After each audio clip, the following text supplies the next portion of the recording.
Salam pemirsa, senang rasanya kita bisa berjumpa kembali bersama saya dalam pembahasan buku Yesus Nama di Atas Segala Nama.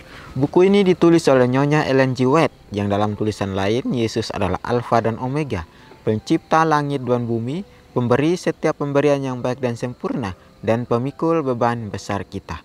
Kepada mereka yang hancur oleh dosa, Dia menawarkan juru selamat yang sempurna, perantara yang agung, perantara yang maha kuasa, dan kapten keselamatan kita. Ya, biarlah kita selalu mengandalkan Tuhan di dalam kehidupan kita, baik suka maupun duka, baik dalam kesusahan, baik dalam masalah yang kita hadapi. Biarlah kita selalu mengenalkan Dia, karena Dia adalah sahabat yang setia. Dia adalah teman yang baik untuk kita mau untuk mengutarakan apa yang ada di dalam kehidupan kita. Biarlah kita selalu memilih jalan yang terbaik. Kita selalu memilih akan kasih yang Dia berikan di dalam kehidupan kita. Biarlah kita selalu mempunyai satu kesempatan yang baik untuk selalu datang dan menyerahkan kehidupan kita hanya kepada Tuhan saja. Karena Dia siap menerima apa yang kita utarakan ini. Ini adalah ajakan untuk kita. Biar dengan kesempatan yang indah ini, kita boleh dapat menikmati akan berkat Tuhan pada hari ini. Ya pemirsa, kita akan masuk dalam pembahasannya dengan judul Pengawas Sejati Pelataran Bait Suci. Ayat intinya terdapat dalam Wahyu 2 ayat 1. Inilah firman dari Dia yang memegang ketujuh bintang itu di tangan kanannya dan berjalan di antara ketujuh kaki dian emas itu. Nama ketujuh jemaat itu adalah simbol jemaat dalam jangka waktu yang berbeda-beda dari periode kekristenan. Angka 7 menyatakan kesempurnaan dan adalah lambang dari kenyataan bahwa pekabaran meluas sampai kepada akhir zaman. Sedangkan simbol yang digunakan menyatakan keadaan jemaat pada jangka waktu yang berbeda-beda dari sejarah dunia ini. Kristus dikatakan seperti berjalan-jalan di tengah-tengah kaki dian emas. Demikianlah hubungannya dengan jemaatnya dilambangkan. Ia berada dalam hubungan yang tetap dengan umatnya. Ia mengetahui keadaan mereka yang sebenarnya.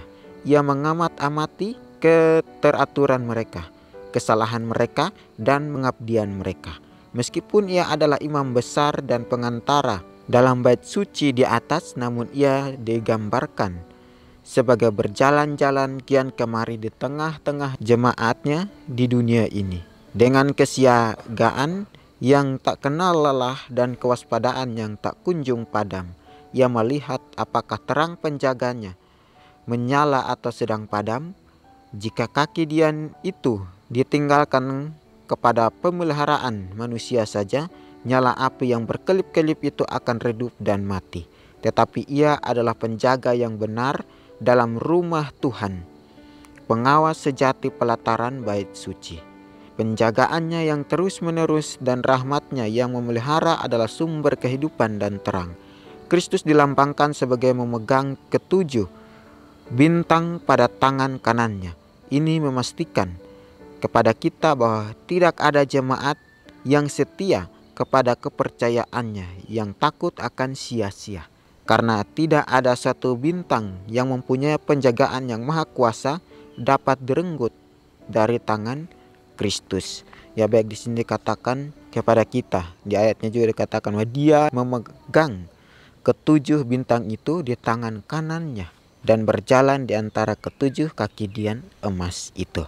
Ya, di sini Tuhan berada di dalam kehidupan kita, bahkan di tengah-tengah jemaatnya, tengah-tengah gereja. Di sini juga menceritakan kepada ketujuh jemaat yang ada di zaman dulu, pada zamannya Kristus. Ya, di sini juga dikatakan yaitu jemaat di Efesus. Ini juga adalah simbol jemaat dalam jangka waktu yang berbeda-beda dari periode kekristenan. Angka 7 menyatakan kesempurnaan dan adalah lambang dari kenyataan bahwa pekabaran meluas sampai kepada akhir zaman. Ya, kenapa harus ada 7? Ya, tidak lain karena Tuhan sudah tahu ya angka 7 itu. Berapa pentingnya kita selalu menyerahkan kehidupan kita hanya kepada Tuhan saja. Ya, jangan kita meninggalkan Tuhan, jangan kita meninggalkan kasih yang mula-mula. Mungkin kita berbuat baik, mungkin kita dapat melakukan sesuatu yang baik, tetapi itu bukan berasal daripada Tuhan. Ya mungkin karena terpaksa, atau mungkin karena dipuji.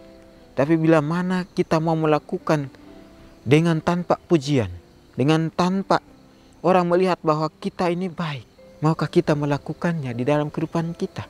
Ya ini telah pelajaran kita. Jika kita mau terus melakukan apa yang Tuhan inginkan daripada kita, maka Tuhan tidak akan mengambil 7 kaki-Dian itu daripada kehidupan kita. Kalau kita membuat sesuatu yang tidak baik, maka Tuhan mengambil 7 kaki-Dian itu dan memberikan kepada orang lain. Ini menceritakan juga kepada jemaat di Efesus. Mungkin mereka juga melakukan suatu kesalahan, sehingga Tuhan dapat hadir di dalam jemaatnya untuk memberitahukan apa yang salah di dalam kehidupan mereka. Mungkin ada juga yang benar, ada juga yang salah, sehingga Tuhan selalu berkeliling di dalam jemaat-jemaatnya. Ya pada saat ini, di akhir zaman ini, ya jemaat-jemaat itu adalah kita sendiri. Ya mungkin Tuhan berdiri atau ada di sekeliling kita tanpa kita sadari.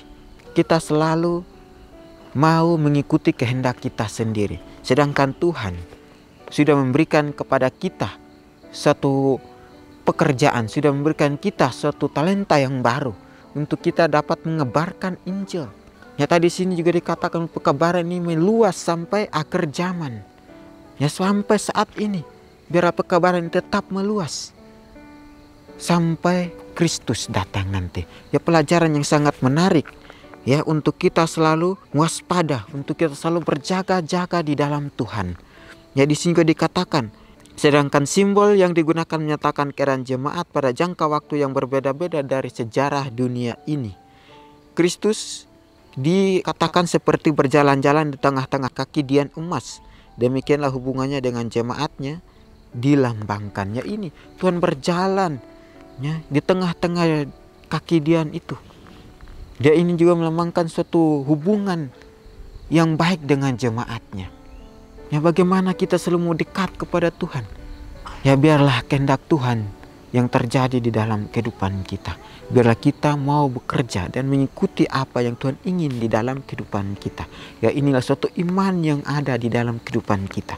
Untuk kita selalu berjalan bersama dengan Kristus. Ya ini juga dikatakan, ia berada dalam hubungan yang tetap dengan umatnya. Ia mengetahui keadaan mereka yang sebenarnya. Artinya Tuhan sudah tahu keadaan kita yang sebenarnya. Walaupun kita orang manusia berdosa, kita orang yang jahat sekalipun, Dia tahu kehidupan kita ini seperti apa. Jika kita mau berbalik dan mau bertobat.